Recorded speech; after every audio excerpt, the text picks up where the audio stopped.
Olá, sejam todos muito bem-vindos. Eu sou Bianca de Araújo Laureano e esse é seu canal Justiça em Foco Notícias. Hoje, segunda-feira, dia 10 de fevereiro de 2025. Segunda-feira, você que acompanha aqui o nosso canal já sabe, né? É dia de crimes que ficaram na memória. E hoje vamos encerrar aí a história do grande Malcolm X, pessoal. A história é tão grande, tão complexa, que dividimos em 3 partes. Hoje é a terceira e última parte, né, pessoal? Mas você que não assistiu a primeira e a segunda parte, não precisa se preocupar.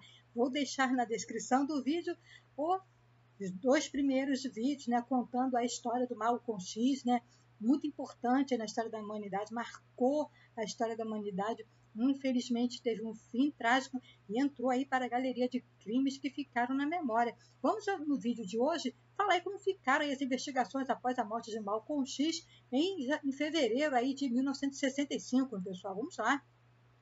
A investigação. Na cena do crime, foi logo detido um dos atiradores, Tamad Hire, também conhecido como Thomas Hagan ou Mujahid Halim, ferido numa perna. Foi espancado pela multidão antes da chegada da polícia. Os outros atiradores tinham escapado no meio da confusão. Alguns dias mais tarde, 2 outros membros da Nação do Islã, Norman Butler, ou também Mohammed Abad Azazi, e Thomas Johnson, chamado também de Khalil Islam, foram presos e os 3 foram condenados em 10 de março pela morte premeditada. Talmad Raya confessou-se culpado, mas negou o envolvimento dos seus camaradas na morte. No inverno de 1977 e 1978, assinou 2 declarações sob juramento declarando a inocência dos seus parceiros da morte de Malcolm. Nas suas declarações juramentadas, Ryan descreveu os preparativos para a morte e a localização exata dos verdadeiros atiradores envolvidos na conspiração no momento do crime. Contudo, o testemunho não foi considerado suficiente para libertar os companheiros de Ryan. Nesta altura, indicou os nomes de 4 implicados, todos pertencendo ao Templo 25 de New York, mas o processo não foi aberto. Talmad Raya testemunhou que a morte foi cometida em retaliação pelos ataques de Malcolm e Azad Muhammad. Ninguém estava autorizado a difamar o alegado mensageiro de Deus ou assediar a nação do Islã. Os infratores eram agredidos e alguns casos executados, como foi o caso de Malcolm, né, pessoal? Já em 1964, numa escuta telefônica, ele já fora apanhado a dizer que era tempo de fazer de Malcolm um exemplo com estes hipócritas, sustentou ele. Quando encontramos, cortamos-lhes a cabeça. Le Pen e Matara Penny, na sua biografia vencedora do Prêmio Pulitzer, The Dead Are Rating the Life of Malcolm X, afirmaram que os assassinos eram membros da mesquita de Newark, Nova Jersey, da nação islã. William Bradley, também conhecido como William 25X, o homem da caçadeira, Leon Davis e Thomas Ryan. Norman Butler, hoje conhecido como Mohammed Abdul Aziz, saiu em liberdade condicional em 1985. Tornou-se o chefe da mesquita do Harlem, da Nação do Islã, em 1998 e mantém a sua inocência na prisão. Thomas Johnson, caiu o Islã, rejeitou a nação e converteu-se ao Islã sunita. Libertado em 1987, manteve a sua inocência até sua morte em agosto de 2009. Talmad Raya, que também rejeitou os ensinamentos da nação enquanto esteve preso e se converteu ao Islã sunita, é hoje conhecido como Mujahid Halim. Saiu em liberdade condicional em 2010. Em 2021, Mohamed Abdul Aziz e Khalil Islam, anteriormente Norman Butler e Thomas Johnson, foram exonerados das suas condenações por homicídio na sequência de uma revisão que revelou que o FBI e o Departamento de Polícia de Nova York ocultaram provas fundamentais durante aí o julgamento deles, pessoal. Em julho de 2022, Aziz entrou com uma ação no Tribunal Distrital dos Estados Unidos, no Brooklyn, contra a cidade de Nova York, buscando 40 milhões de dólares em danos relacionados com a sua injusta prisão. ideias defendidas aí por Malcolm X, pessoal. Mas antes disso, eu quero convidar você, meu amigo, minha amiga, a se inscrever no canal Justiça em Foco Notícias e ativar o sininho das notificações para ficar por dentro dos nossos conteúdos. E quero dar as boas-vindas aos novos inscritos, pessoal. Ontem eu recebi um recadinho muito carinhoso de um inscrito, do novo inscrito aqui do nosso canal. Não vou falar o nome dele, né, pessoal? A gente não tem autorização para falar o nome das pessoas, né? Mas ganhamos um novo inscrito e ele deixou um recadinho muito bacaninha. Ele disse assim: adorei seu canal, me inscrevi. Os vídeos sobre rap são incríveis, né, pessoal? Muito obrigada a você, meu amigo, que deixou esse recadinho tão carinhoso. Seja bem-vindo. Tem playlist História dos Rappers aí, também é uma das playlists mais assistidas aqui do canal, né? História dos Rappers e crimes que ficaram na memória, que eu sei que vocês gostam, são as playlists mais assistidas aqui do canal. Então, muito bem-vindo a você que se inscreveu no canal Justiça em Foco Notícia. Faça como nosso amigo aqui, deixe sua opinião, deixe seu recadinho, deixe sua crítica, deixe sua sugestão que você gostaria de assistir aqui no canal Justiça em Foco Notícias. Deixe o seu precioso like, assim o YouTube vai reconhecer os nossos vídeos como relevante e vai recomendar para quem não é inscrito no canal, assim como o nosso amigo aqui, que chegou até aqui o nosso canal, gostou e ficou, né, pessoal? Então, inscreva-se no canal Justiça em Foco Notícias, ative o sininho das notificações, deixe seu like, seu comentário, compartilhe e siga-nos nas redes sociais. Sim, tem canal Justiça em Foco Notícias em todas as redes sociais. Fique à vontade, a casa é de vocês. Mas vamos terminar aí o vídeo sobre o Malcolm X, né? Falando um pouco das ideias defendidas por ele, né, pessoal? Exceto por sua autobiografia, Malcolm X não deixou nenhum escrito publicado. Sua filosofia é conhecida quase inteiramente pelos muitos discursos e entrevistas que deu de 1952 até a sua morte. Conhecida quase inteiramente, né, por esses discursos, né, pessoal, especialmente os dos últimos anos de vida, foram gravados e publicados, né? Enquanto foi membro da nação Islã, Malcolm X ensinava suas crenças e suas declarações. Muitas vezes começavam com a frase: o honorável Elijah Muhammad nos ensina que. É difícil agora discernir até que ponto as crenças pessoais de Malcolm X, na época, divergiam dos ensinamentos da nação.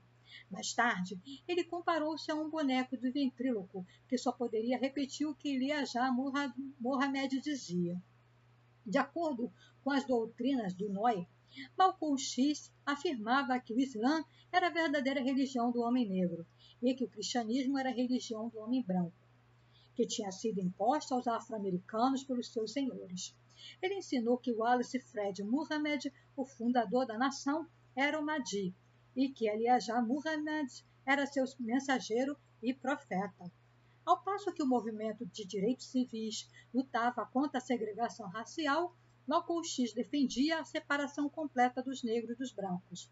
A nação Islã propôs o estabelecimento de um país separado para afro-americanos nos Estados Unidos como medida provisória até que os afro-americanos pudessem regressar à África.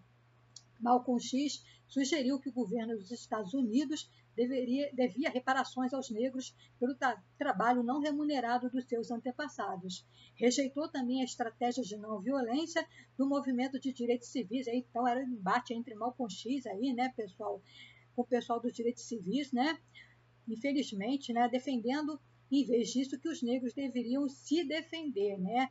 Muito bem. Dentre as preleções de Malcolm X, a mensagem a Grassroots, preferida em 10 de novembro de 1963, durante o Northern Negro Grassroots Leadership Conference, na Igreja Batista Rei Salomão, de Detroit, no Michigan, foi ranqueada em 91º lugar dentre as 100 maiores discursos estadunidenses do século XX, uma pesquisa feita entre 137 estudiosos do país. Nesse discurso, Malcolm X descreve a diferença entre a Revolução Negra, Black Revolution, no texto original, e a Revolução do Negro, Negro Revolution, no original, acentuando o contraste entre o negro doméstico e o negro do campo, durante a escravidão africana e nos tempos contemporâneos, criticando a marcha sobre Washington daquele ano, né, pessoal? Muito bem. Foi liderado aí por Martin Luther King, né? Tinha um embate aí entre os dois, exatamente pensamentos, né, diferentes entre a questão da violência e da não violência, né? Tinham várias divergências de pensamento em Malcolm X e Martin Luther King, né? Como já falamos em outros vídeos aqui. Após a separação da nação islã, Malcolm X anunciou sua vontade de trabalhar com líderes do movimento dos direitos civis. Embora tenha defendido algumas mudanças nas suas políticas, ele sentiu que chamar o movimento de uma luta pelos direitos civis manteria a questão dentro dos Estados Unidos, ao passo que mudar o foco para os direitos humanos faria dela uma preocupação internacional. O movimento poderia, então, apresentar as suas queixas perante as Nações Unidas, onde Malcolm X disse que as nações emergentes do mundo dariam seu apoio. Malcolm X argumentou que se o governo dos Estados Unidos não quisesse ou não fosse capaz de proteger os negros deveriam proteger a si próprios. Ele afirmou que os homens negros deveriam defender-se de agressores e assegurar a liberdade, justiça e igualdade por todos os meios necessários. Malcolm X sublinhou a perspectiva global que ganhou com suas viagens internacionais. Sublinhou a ligação direta entre a luta doméstica dos afro-americanos pela igualdade dos direitos com as lutas pela independência das nações do terceiro mundo. Comentou que os afro-americanos estavam errados quando se consideravam a minoria globalmente e os negros eram a maioria. Após o discurso no Milan Labour Forum, patrocinado pelo Partido Socialista dos Trabalhadores, quando lhe perguntaram o que o sistema político e econômico queria, Malcolm X disse que não sabia, mas que não era coincidência os países recentemente independentes do terceiro mundo estarem a virar-se para o socialismo. Quando um repórter lhe perguntou o que pensava sobre o socialismo, Malcolm X perguntou se ele era bom para os negros. O repórter lhe disse-lhe que parecia ser. Malcolm X respondeu: então sou a favor. Embora não pedisse mais a separação dos negros dos brancos, Malcolm X continuou a defender o nacionalismo negro, que ele definiu como autodeterminação para a comunidade afro-americana. Nos últimos meses de sua vida, no entanto, Malcolm X começou a reconsiderar seu apoio ao nacionalismo negro depois de conhecer revolucionários brancos no norte da África. Depois de sua ex, Malcolm X articulou uma visão do povo branco e do racismo que representava uma mudança profunda em relação à filosofia que ele tinha apoiado como ministro da nação islã, numa famosa Carta de Meca. Malcolm escreve que suas experiências com os brancos durante sua peregrinação o convenceram a reorganizar seu pensamento sobre a raça e pôr de lado algumas das suas conclusões anteriores, né, pessoal? Vamos terminar dizendo um pouquinho da importância histórica de Malcolm X. Malcolm X conduziu uma parte do movimento negro nas décadas de 50 e 60, defendendo 3 pontos fundamentais: o islamismo, a violência como método para a autodefesa e o socialismo. Apesar da religião ter sido a porta de entrada para Malcolm X perceber todos os problemas sociais enfrentados pelos negros, pouco a pouco ele percebeu que a questão não era apenas de caráter teológico, mas sim uma questão política, econômica e civil. Foi a partir daí que os meios de comunicação exploraram suas declarações mais ácidas. Malcolm percebeu que a violência não era uma forma de barbárie, mas um meio legítimo de conquistas, pois todas as mudanças históricas se deram de maneira violência.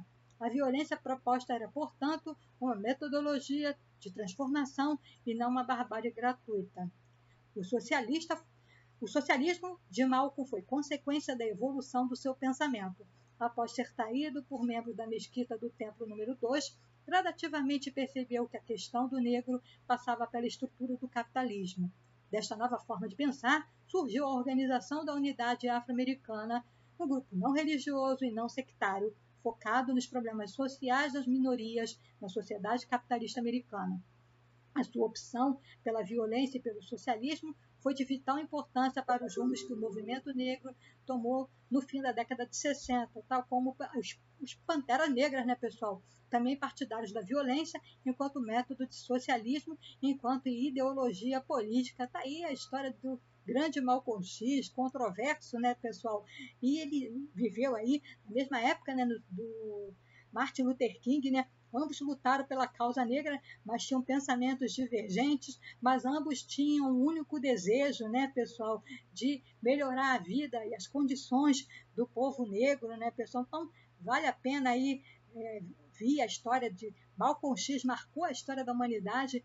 Isso é tudo, né, pessoal? Terminamos aqui o nosso conteúdo de hoje. Fiquem todos com Deus. Um forte abraço. Até o nosso próximo vídeo. Aguardo vocês aqui no canal Justiça em Foco Notícias. Não se esqueçam, pessoal. Fique conosco, porque você sabe, será sempre uma questão de justiça. Obrigada.